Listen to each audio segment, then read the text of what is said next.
নমস্কার, কথামৃত ইউটিউব চ্যানেলে আপনাদেরকে স্বাগত। বনের রাজা সিংহ ঢোল দিয়ে ঘোষণা করে জানিয়ে দিয়েছে সমস্ত জঙ্গলে যে জঙ্গলে যত পশু আছে তাদের যত শাবক বা বাচ্চা আছে তাদের লেখাপড়া শিখতে হবে। পশুরাজের সেই নির্দেশ অনুযায়ী সবাই স্কুলে ভর্তি করে দিল তাদের বাচ্চাদের। হাতি, উট, জিরাফ, মাছ, বাঁদর সবার বাচ্চাদের ভর্তি করে দেওয়া হলো স্কুলে। যথারীতি স্কুলে পড়াশুনো হচ্ছে। পড়াশুনো হওয়ার পর 1 বছর পর পরীক্ষা হলো। পরীক্ষার ফল বেরোলো, কিন্তু দেখা গেল একমাত্র বাঁদর পরীক্ষায় পাশ করেছে, আর কেউ পরীক্ষায় পাশ করতে পারেনি। হাতি, মাছ, উট, জিরাফ সমস্ত অভিভাবকেরা এসে তখন সেই বিদ্যালয়ে জিজ্ঞাসা করলো যে এরা কেন ফেল করলো, কোন বিষয়ে পাশ করতে পারেনি। বিদ্যালয় থেকে বলা হলো যে এরা কেউ গাছে উঠতে পারে না, একমাত্র বাঁদর গাছে উঠতে পারে। বাঁদর যে কোনো গাছের মগডালে উঠতে পারে, নামতে পারে, এবং সেখান থেকে সে খাবার সংগ্রহ করে তার জীবিকা নির্বাহ করতে পারবে। কাজেই একমাত্র বাঁদর পরীক্ষায় পাস এবং বাঁদরই টপার, আর সবাই পরীক্ষায় ফেল করেছে, অকৃতকার্য।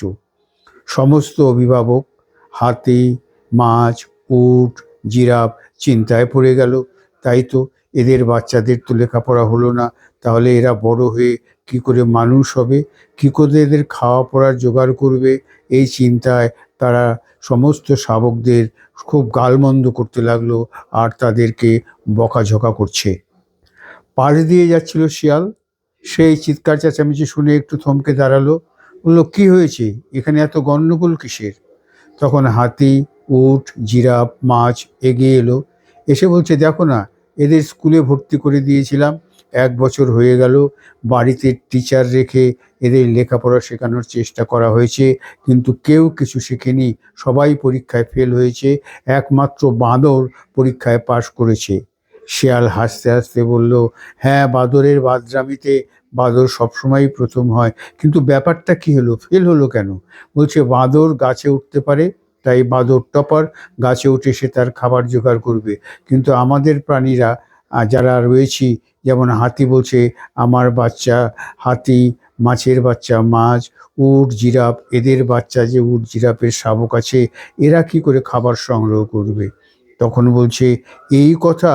হো হো করে শেয়াল কিছুক্ষণ প্রাণ খুলে হাসলো, হেসে বলল, আচ্ছা হাতি, তোমার তো এত বড় শরীর, তোমার মতো শক্তি কি আর কারো আছে? তুমি এই এত বড় শক্তি দিয়ে যে কোনো একটা বড় গাছ উপড়ে ফেলতে পারো, তোমার সুর দিয়ে গাছের মাথা থেকে সমস্ত ফল পেড়ে আনতে পারো, এনে তোমার শাবকদের তুমি খাওয়াতে পারো। এই জিনিসটাই তোমার শাবককে তুমি শেখাও।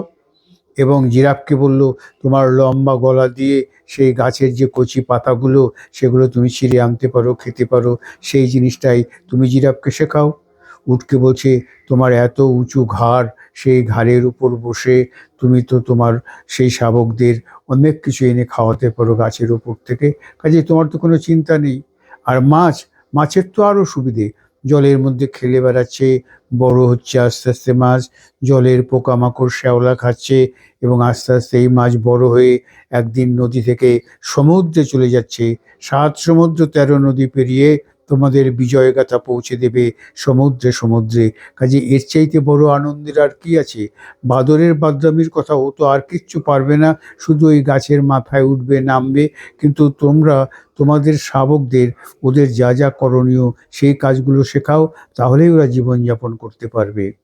তখন অভিভাবকেরা ভেবে দেখলেন, সত্যি তো তাই, খাবার সংগ্রহের জন্য, জীবিকার জন্যই যদি বিদ্যা শিক্ষা জীবন ধারণ হয়, তাহলে আমরা আমাদের শাবকদের ওরা যেভাবে খেয়ে পড়ে বেঁচে থাকতে পারবে সেই শিক্ষাটাই দেই, সেটাই হবে যথার্থ শিক্ষা। কাজেই আমাদেরও যথার্থ শিক্ষার জন্য অপ্রয়োজনীয় অকারণে অন্য কোনো শিক্ষা না লয়ে জীবন ধারণের শিক্ষাই গ্রহণ করা উচিত। ভিডিওটা কেমন লাগলো? ভালো লাগলে লাইক, শেয়ার, কমেন্টস করবেন। নতুন হলে সাবস্ক্রাইব করবেন। ভালো থাকবেন, ভালো রাখবেন, ভালো থাকতে সাহায্য করবেন। ধন্যবাদ, নমস্কার।